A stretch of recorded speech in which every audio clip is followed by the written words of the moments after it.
Hey guys, it's me, Snarky Hippie. Um, I've been missing because I just moved and I've been in my new apartment a week today. Not gonna lie, it was pretty much a fucking nightmare.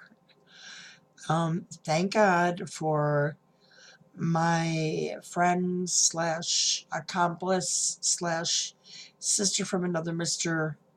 Susan, because if it were not for her, I would be sitting in a rubber room wearing an I Love Me jacket, beating my head into the wall and drooling into a little silver bucket tied around my neck. It was that nuts. And excuse the cigarette, I usually don't smoke when I do these, but it's been a week. Um, yeah. Oh my God.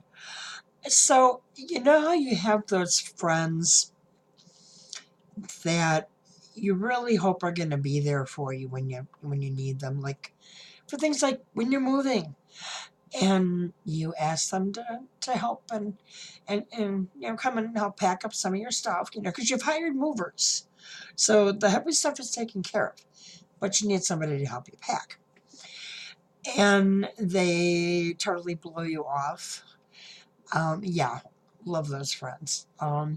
So everything was done haphazard, last minute, thrown randomly into boxes and bins and whatever, and hauled over. So I spent a week looking for shit that I can't find anywhere. And I reached my limit today. All I wanted to do was take a freaking shower. That was the only thing I could think about. It's like I need a shower. Could not find my body wash anywhere. Not with the rest of the bathroom stuff. Not where, it I thought it would be. It was nowhere, and I went into total meltdown. Oh, I'm not gonna lie.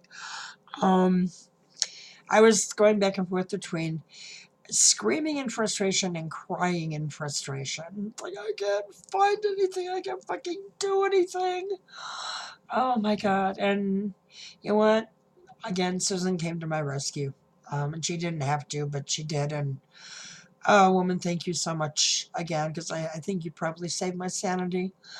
And now I'm showered and moisturized and defuzzed and conditioned, and oh God, I feel so much better. I can't begin to tell you. Mm. So anyway, but you know what? Thanks to Susan's hard work, the place is really coming together, and I think it's gonna be awesome.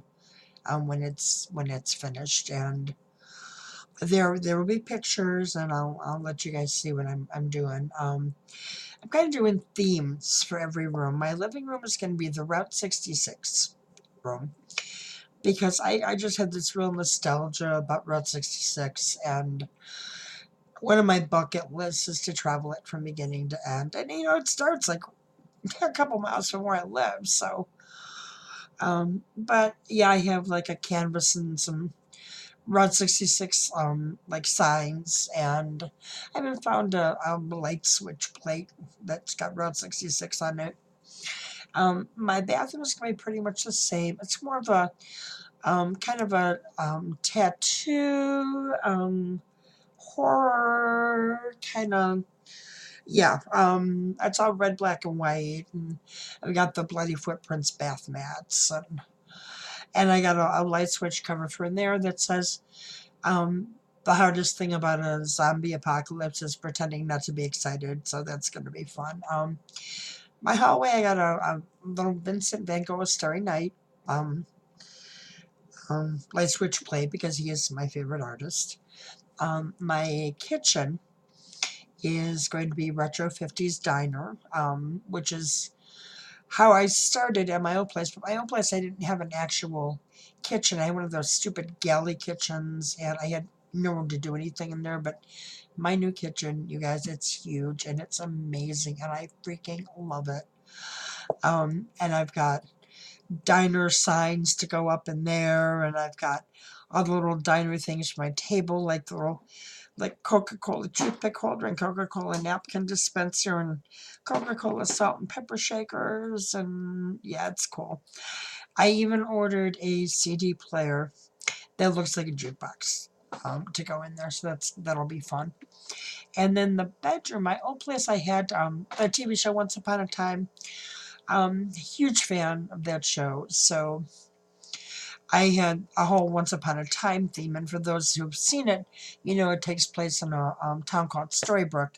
And I had a sign on my bedroom door that said "Welcome to Storybrooke," and a big poster of the evil queen, who's like my favorite character, Regina. Oh my God, she's magnificent. And I had posters of the cast and quotes from the show and everything up in there. And you know, actually, this last season of the show, I really wasn't great, and pretty much all the main characters have left the show now. There's only a few left, and it's totally changed, and they have all new characters, and I honestly just really not doing it anymore. You know, I think it had a good run, but I think it's over. So I decided to keep with the basic fairy tale theme, but I'm going to do some other stuff in there, and I have like different like wall decals I'm going to put up, like different quotes and different fairy tales. A lot of Alice in Wonderland, some Mary Poppins, some Willy Wonka, and then I have my whole dragon collection in there on my dresser. I have like probably like 20 like little dragon figurines because I collect those. So it's gonna look good.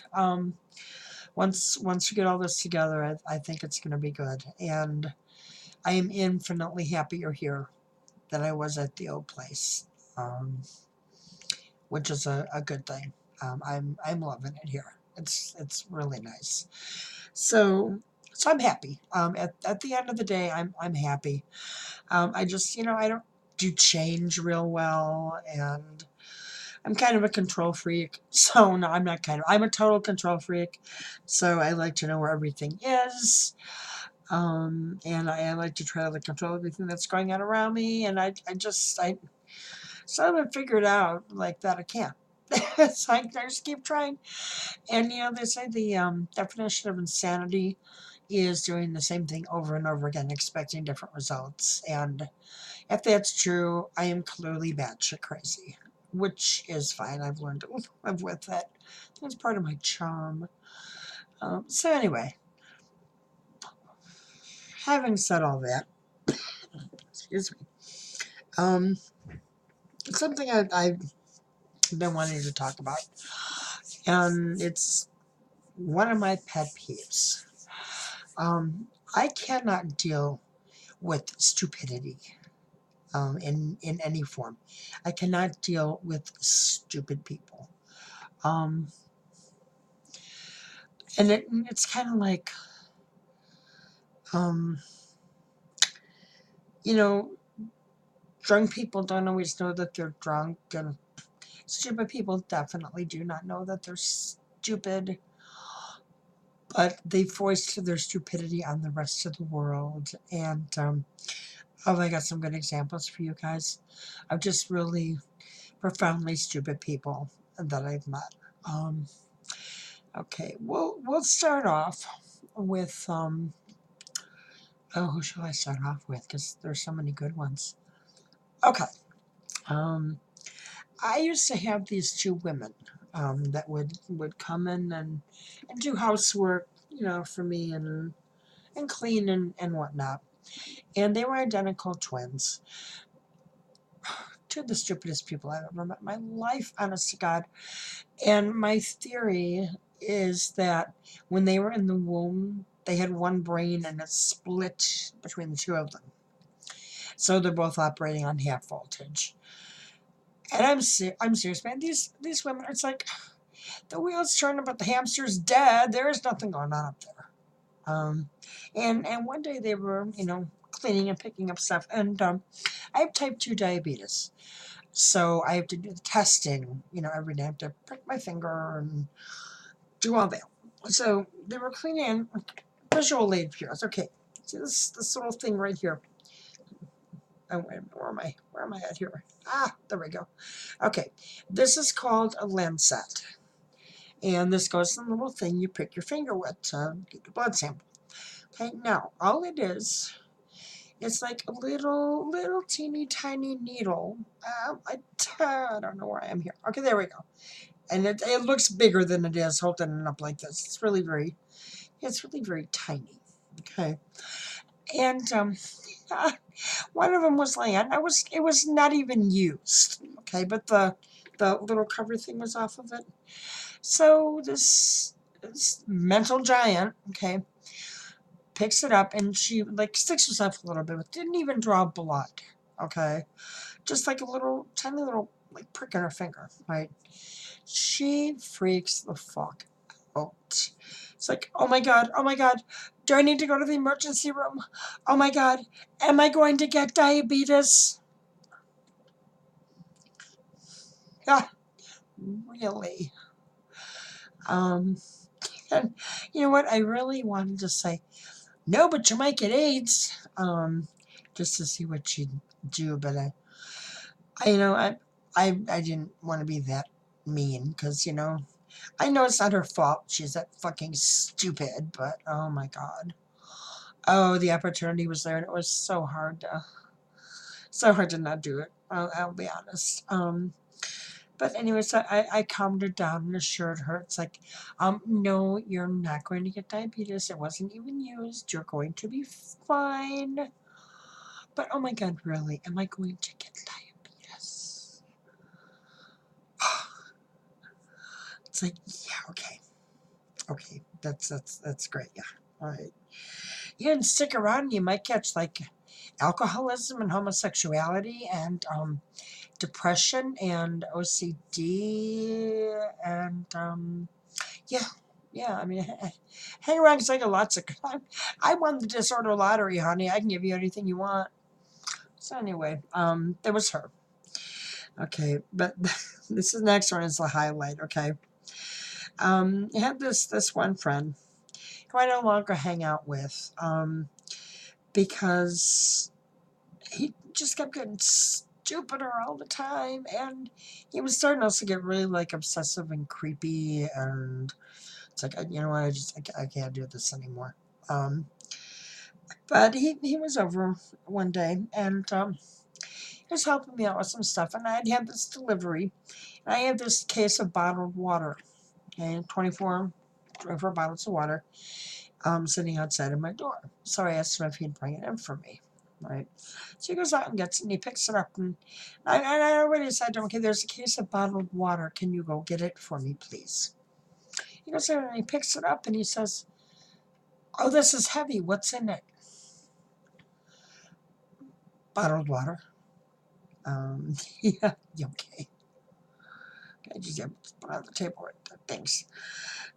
And then a little while later, he says to me, can I have some bottled water? I'm like, sure, help yourself. And he said, well, do you have any? Um, yeah, I may. Why don't you try looking on the table where you just put the fucking case? My God, you guys, seriously, honest to God. I mean, really, where do these people come from?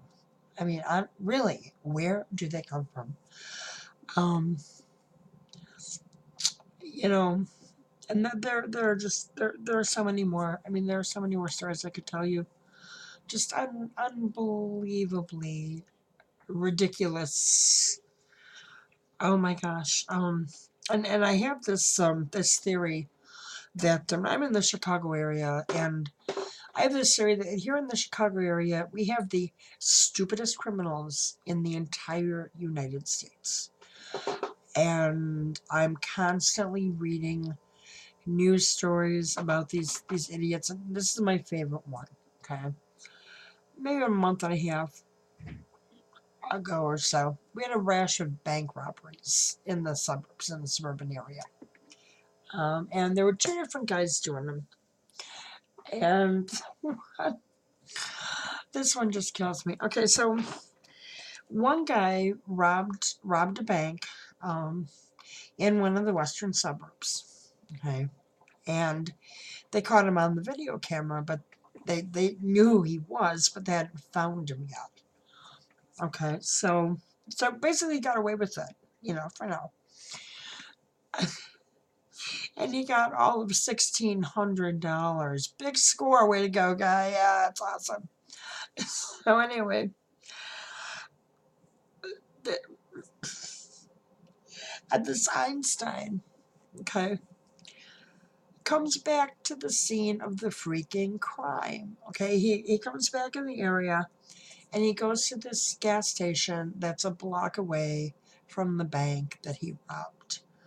Okay, now by this point, the feds had kind of figured out, who he was, but they weren't sure, so they were like tailing him. So he gets to the gas station. Okay, the feds are behind him. They pull up in the parking lot, and they wait. So he goes in there. Probably to get like a grape Fanta or something, who knows. And he comes out, okay? And first of all, he's wearing the same clothes that he robbed the bank in. The clothes that they have a video of him wearing when he robbed the bank, right? So he's wearing the same clothes. Okay. Not only that, but Mr. I'm so smart, instead of just getting in his car and being cool and driving away, not that that was going to work, but hey, worth a try. No, he goes over to the car that have the feds sitting in it and starts a conversation with them. So of course they arrest the guy and they search his car and they find another set of clothes very similar to the ones he was already wearing. Apparently, this guy doesn't have a fashion consultant or anything. Maybe it's just his lucky bank robbing outfit. Who knows? But it wasn't really lucky for him that day. So yeah, so they arrest the guy, which I just think is hilarious. I mean, what kind of an idiot? And one of my favorite shows used to be The World's Dumbest Criminals. I don't know if it's still on or not. But these people, oh my God, or just even watching Cops. I swear, officer, they ain't my crack cocaine in that car. No, no, no, that belongs to somebody else. Yeah, oh, my friend left that. Oh God. So anyway, yeah. So if you're not one of these stupid people, be grateful, because really, oh my gosh. Seriously, and I'm sure I'll have more stupid people stories for you, as time goes on. And you know what? There are these people that it's like, you know what? You already know they're stupid. Okay, they made this abundantly clear to you, but the more you talk to them and the longer you talk to them, the more stupid they become. And that's when you gotta be like, okay, hey, see you later. Because really, there's a lot of areas that I'm very, very patient in, but dealing with these people is definitely not one of them. These people in rush hour traffic are the two bad things. So, anyway, I think I'm done with that rant. I've been wanting to do that one for a while. So I will be back sooner next time, now that everything is up and running again. And we finally found my webcam today. So I'm back up and running, which is awesome. And anyway, I shall leave you with today's quote, which comes from one of my very, very favorite movies, Practical Magic. And it goes, "My darling girl, when will you understand that normal is not necessarily a virtue? In fact, it rather denotes a lack of courage." Peace and love, guys. Talk to you later. Bye.